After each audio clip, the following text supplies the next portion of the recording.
Hello. I hope you are staying warm this beautiful Christmas Eve. As you can tell, this is I don't have anywhere to go, so I'm not going to get looking pretty day. Behind me is Santa's workshop. I am busily wrapping presents so I don't have to be up late tonight. It's a little easier when you have older kids because they know where everything comes from. But I wanted to talk to you a little bit about day 7 of preparedness, chapter 7 in the book, Be Prepared, Not Scared. You know, the theme of chapter 7, or the topic, is light, heat, and fuel in an emergency. That might not sound very exciting, but right now, what I'm doing is I'm in my warm bedroom, in my warm sweatshirt, with the heater going and Christmas music playing, and it's just so lovely.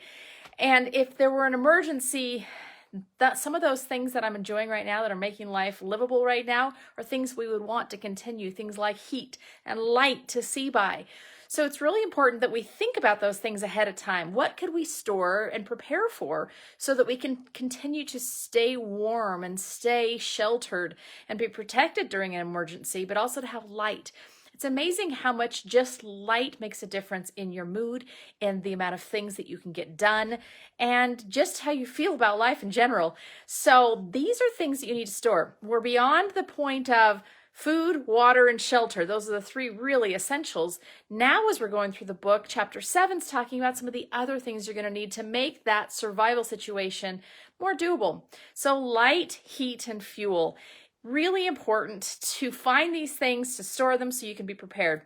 So please make sure that you sign up for my book launch party on December 30th. I'm excited to have you all there. I'm going to talk about some behind the scenes things that went into writing this book.